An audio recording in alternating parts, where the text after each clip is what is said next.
President Donald Trump took a victory lap Friday after the release of a strong second-quarter gross domestic product number, and early signs point to the celebration continuing in the third quarter. The second-quarter reading of 4.1% GDP growth was the highest since 2014, and both the White House and the GOP pointed to it as evidence that Trump's policies were boosting the U.S. economy. The president also touted the number as proof the economy could achieve his promise of annual GDP growth of over 4%, a claim about which almost all economists were skeptical.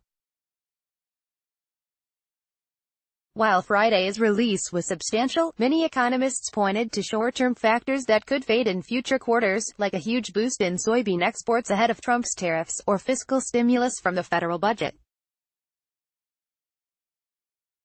But there are early indications that Trump may have reason to boast about the third quarter too. The Atlanta Federal Reserve's GDP Now model, which uses available economic data to predict the current quarter's GDP growth, stood at 5% on Thursday, up slightly from an initial estimate of 4.7%. The model has a strong track record. But GDP Now isn't perfect, especially so early in a quarter, and it is subject to updates as more data emerges. Neil Dutta, the head of U.S. economics at the research firm Renaissance Macro, pointed to data suggesting that the strong initial reading from the Atlanta Fed is likely to hold up. While Dutta said it was unlikely that we'll get 5% for the third quarter, the economist noted that the average move for the GDP Now reading over the course of a quarter since its inception was a drop of 0.6 percentage points.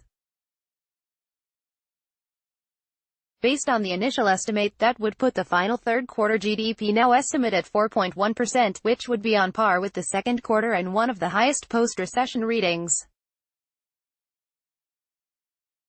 Renaissance Macro research per Dutta's breakdown, the biggest downward move in the GDP Now's estimate over the course of a quarter was 2.2 percentage points, which would still leave third-quarter GDP growth at a respectable 2.5%.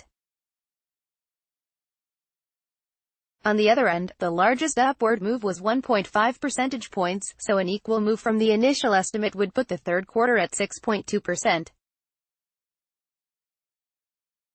That would be the highest quarterly GDP print since the third quarter of 2003. Anything in that range is consistent with strong, above-trend growth and would be a reasonably solid number coming after a 4% GDP print, Dutta said. The 4.1% GDP reading in the second quarter was above the Atlanta Fed's final estimate of 3.8%.